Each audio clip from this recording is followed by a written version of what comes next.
Hello student, मैं विष्णु दिवाकर। इस video में मैं आपको बताने वाला हूँ बीए फर्स्ट ईयर की जो एजुकेशन है आपकी, उसका यूनिट नंबर 1 का। अभी हम 2 क्वेश्चन कंप्लीट कर चुके हैं इस वाली यूनिट से, यानी कि यूनिट 1 से लेसन नंबर 1 के हमारे जो है 2 क्वेश्चन कंप्लीट हो चुके हैं। शिक्षा का क्या अर्थ है, ठीक है। पहला क्वेश्चन हमने करा था कि जो शिक्षा है इसका क्या अर्थ है, शिक्षा का अर्थ, ठीक है। और इसी के साथ में हम व्यापक और संकुचित शिक्षा के बारे में बताइए, ठीक है। और दूसरा क्वेश्चन हमने क्या पढ़ा था इसके अंदर, शिक्षा का क्या अर्थ है और शिक्षा के उद्देश्य बताइए, ठीक है। तो ये 2 क्वेश्चन आपके जो बहुत बार रिपीट होते हैं। अब इसमें एक क्वेश्चन और है आपका, जो आपका शॉर्ट नोट्स के अंदर पूछा जाता है कई बार, ठीक है। अब वो क्वेश्चन कौन सा है कि शिक्षा के कितने प्रकार हैं। देखो, आपको जो औपचारिक, अनौपचारिक, ये शिक्षा के बारे में आपने सुना होगा। तो याद रखिए, क्वेश्चन कैसा भी आएगा, शिक्षा का अर्थ वो जरूर पूछेगा पहले, ठीक है। अगर क्वेश्चन वो ये वाला आएगा कि व्यापक और संकुचित, तो भी वो पूछेगा शिक्षा क्या है, तो पहले आपको ये बताना है। अगर वो पूछेगा शिक्षा के उद्देश्य बताइए, तब भी वो पूछेगा कि शिक्षा का क्या अर्थ है और शिक्षा के उद्देश्य बताइए। अगर वो पूछेगा शिक्षा के प्रकार, तो भी वो पहले यही पूछेगा कि शिक्षा का क्या अर्थ है और उसके कितने प्रकार होते हैं, ठीक है। तो इस वीडियो के अंदर हम ज्यादा लंबी वीडियो नहीं बनाएंगे और आपका यूनिट 1 से फर्स्ट लेसन जो है बिल्कुल अच्छी तरीके से कंप्लीट हो जाएगा। दोनों वीडियोस में आपको बना के दे चुका हूं। अब ये हमारा पार्ट 3 होगा और इसके अंदर आपके इसके 3 इंपॉर्टेंट क्वेश्चन जो मैंने आपको बोले थे वो कंप्लीट हो जाएंगे। इसी में से ही आपका यूनिट में से क्वेश्चन पूछा जाएगा। ये आपका 101% मैं आपको लिख कर दे देता हूं कि ये हर बार पूछे जाते हैं और यही क्वेश्चन आपके पूछे जाएंगे। तो चलिए वीडियो को स्टार्ट कर लेते हैं। तो देखिए स्टूडेंट, मैं आपको बोल चुका हूं पहले ही कि आपको जब आपसे क्वेश्चन पूछा जाएगा कि शिक्षा के जो है रूप बताइए या प्रकार बताइए, तो सबसे पहले आपको देखो शिक्षा का अर्थ बताना होगा। और शिक्षा का अर्थ वो आपको मैं ऑलरेडी पहली वीडियो के अंदर कंप्लीट कर चुका हूं। तो शिक्षा का अर्थ आपको समझ में आ ही गया होगा शिक्षा है क्या। अब अगर पूछा जाएगा कि शिक्षा के रूप बताइए, तो यहाँ पर 3 रूप यहाँ पर बताए गए हैं। वो 3 रूप कौन कौन से हैं। सबसे पहला है आपका औपचारिक शिक्षा। अब औपचारिक शिक्षा क्या होती है, तो देखते हैं कि जो महाविद्यालय, ठीक है, जो महाविद्यालय होते हैं, विद्यालय होते हैं और विश्वविद्यालय जो होते हैं, इसमें औपचारिक तरीके से दी जाने वाली शिक्षा को जो है औपचारिक शिक्षा कहते हैं, यानी कि फॉर्मल एजुकेशन, ठीक है। तो फॉर्मल एजुकेशन क्या होती है, जो आपको विद्यालयों के अंदर, महाविद्यालयों के अंदर और विश्वविद्यालयों के अंदर दी जाती है। और इस तरह की शिक्षा के उद्देश्य क्या होते हैं, इनके जो उद्देश्य हैं, पाठ्यक्रम और शिक्षण विधियां सभी संस्थान द्वारा निश्चित किए जाते हैं। यानी कि किसी भी यूनिवर्सिटी की अगर हम बात करें, तो वो क्या करते हैं कि वो कोई भी एक उद्देश्य, उनका जो भी पाठ्यक्रम है, जो उनकी बुक्स लगनी है, वो जो भी शिक्षण विधियां हैं, वो सब कुछ उसमें पहले से ही फिक्स किया जाता है संस्था के द्वारा। यानी कि जो भी संस्थान है, जिस संस्था से आप जुड़े हुए हो, जिस ऑर्गेनाइजेशन से जुड़े हुए हो, वो ही बताएंगे।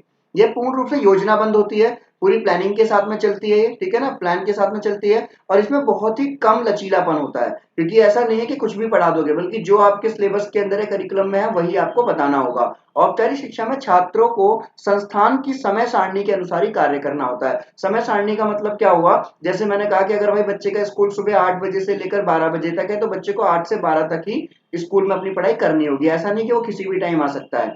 इसमें छात्रों का आकलन परीक्षा लेकर किया जाता है। आकलन का मतलब यहाँ पर क्या होगा कि जब हम किसी भी बच्चे का हम जब वो करते हैं ना, जब हम इवैल्यूएशन की बात करते हैं, यानी कि आकलन की बात करते हैं कि बच्चा कितना पढ़ा लिखा है, कितना उसको समझ में आ रहा है या नहीं, तो वो परीक्षा लेकर ही किया जाता है। उसका प्रमाण पत्र भी दिया जाता है ताकि वह शिक्षा के अगले स्तर पर पहुंच सके। जब एक बच्चा 6 स्टैंडर्ड के अंदर, या फिर अगर हम बात करें 12th स्टैंडर्ड के अंदर पास हुआ, तो उसका जो रिजल्ट है, प्रमाण पत्र है, उसके बाद से ही उसको जो है अगली कक्षा के अंदर जो है उसको एडमिशन मिलेगा। इस तरह की शिक्षा व्यक्ति, समाज और राष्ट्र की आवश्यकताओं को पूरा करती है। ये व्यक्ति में ज्ञान और कौशल का विकास करके उसे किसी व्यवसाय या उद्योग के लिए योग्य बनाती है। अगर हम बात करेंगे फॉर्मल एजुकेशन लेने के बाद में कोई भी व्यक्ति जो है वो अपना विकास कर सकता है, और वो किसी भी व्यवसाय को कर सकता है या फिर किसी भी कार्य के लिए अपने आप को मतलब इस लायक बना सकता है कि वो कहीं पर भी जॉब के लिए भी अगर अप्लाई करे तो वो जॉब कर सके।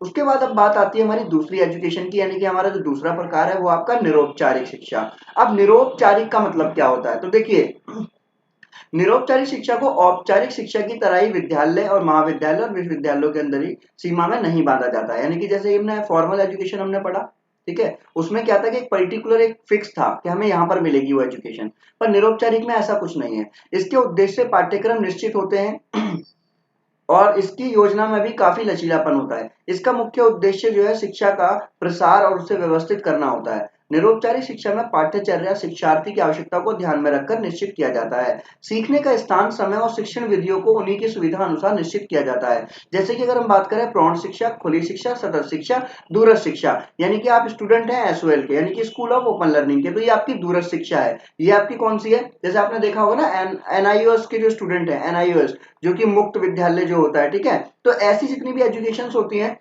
सॉरी, इसमें क्या होता है, आपको कोई निश्चित स्थान, मतलब इसमें भी ऐसा होता है, इसमें आपको पर्टिकुलर, इसमें ना लचीलापन होता है कि आपको इसमें कोई ऐसा नहीं है कि भाई आपको डेली आना है या कुछ भी। तो ये आपकी जो है कौन सी शिक्षा होती है? दूरस्थ और सतत और खुली शिक्षा और प्रौढ़ शिक्षा, जो कि निरौपचारिक में आती है आपकी, ठीक है। इसके विभिन्न रूप हैं और यह उन व्यक्तियों को शिक्षित करने के लिए सहायक है जो औपचारिक शिक्षा का लाभ नहीं उठा सकते। जो व्यक्ति जो है पूरी तरीके से बिजी है, यानी कि आफ्टर 12th में अगर होता है कि घर की बहुत सारी जिम्मेदारियां हैं और कोई बच्चा रेगुलर कॉलेज नहीं जा सकता, तो वो क्या करता है? वो एसओएल में एडमिशन ले लेता है। तो वो कौन सी एजुकेशन ले रहा है? वो ले रहा है निरौपचारिक शिक्षा, ठीक है ना। तो ये आपको यहाँ पर अच्छी तरीके से क्लियर हो गया होगा। अब इसका हमारा जो लास्ट पॉइंट है वो कौन सा है आपका? अनौपचारिक शिक्षा क्या होती है। तो जो इनफॉर्मल है वो कौन सी शिक्षा है वो देख लेते हैं। वह शिक्षा जिसकी ना तो कोई निश्चित योजना है, यानी कि कोई पर्टिकुलर कोई भी प्लानिंग नहीं होती है, कोई निश्चित उद्देश्य नहीं होता, पाठ्यचर्या या शिक्षण विधि नहीं होती है, इस उसे ही अनौपचारिक शिक्षा कहा जाता है, ठीक है। और यह शिक्षा आकस्मिक रूप से सदैव चलती रहती है और यही मानव को सबसे ज्यादा प्रभावित भी करती है। तो मनुष्य को सबसे ज्यादा प्रभावित करने वाली शिक्षा अनौपचारिक शिक्षा होती है। एक जो औपचारिक हो गई आपकी, निरौपचारिक हो गई, जो कि विश्वविद्यालयों के अंदर, महाविद्यालयों के अंदर आपको दी जाती है। परंतु एक ऐसी शिक्षा जो कि मरते दम तक आपको मिलेगी, वो अनौपचारिक शिक्षा है। बच्चों की प्रथम शिक्षा अनौपचारिक तरीके से ही सबसे पहले घर में शुरू होती है। मम्मी पापा भैया, आ से अनार, का से कबूतर, ये सब घर में ही सिखाया जाता है। उसके बाद मनुष्य अपने संपर्क में आए नए नए व्यक्ति और वातावरण से अनौपचारिक तरीकों से कुछ ना कुछ सीखता रहता है और अपने ज्ञान में वृद्धि करता है, ठीक है। और व्यक्ति के आचरण और भाषा को उचित दिशा देने के लिए भी, उनके अनुभवों को व्यवस्थित करने के लिए, उन्हें उनकी रुचि और योग्यता के अनुसार किसी विशेष कार्य में प्रशिक्षित करने के लिए, उन्हें अनुभवों को व्यवस्थित करने तथा शिक्षा के प्रचार प्रसार के लिए औपचारिक और अनौपचारिक शिक्षा का प्रावधान बहुत आवश्यक है। यानी कि आपके अगर आपके क्वेश्चन, अगर सेमेस्टर 1 के स्टूडेंट्स के सामने कोई भी क्वेश्चन ऐसा आता है कि भाई शिक्षा से क्या आप समझते हैं, शिक्षा के रूप बताइए, तो आपको यही औपचारिक और निरौपचारिक और आपकी अनौपचारिक, ये तीनों एजुकेशन के आपको ये रूप बताने हैं। शॉर्ट नोट्स में आपसे पूछ सकता है। और अगर आपसे क्वेश्चन पूछा जाए कि शिक्षा का अर्थ क्या है, शिक्षा का व्यापक और संकुचित अर्थ बताइए, तो मैं आपको इसका वीडियो का पार्ट 1 जो है आपका, पार्ट 1 जो आपको बनाया था, उसके अंदर मैं अच्छी तरीके से डिस्क्राइब कर चुका हूं। अगर क्वेश्चन ये पूछा जाए कि शिक्षा का क्या अर्थ है और शिक्षा के उद्देश्य बताइए, तो ये वीडियो हमने पार्ट 2 जो है उसके अंदर कंप्लीट की थी और ये हमारा पार्ट 3 है जिसके अंदर हम इस चीज को कंप्लीट करने वाले हैं। इसका मतलब ये है कि आपको जो है सिर्फ ये सब चीजें समझनी है। Thanks for watching.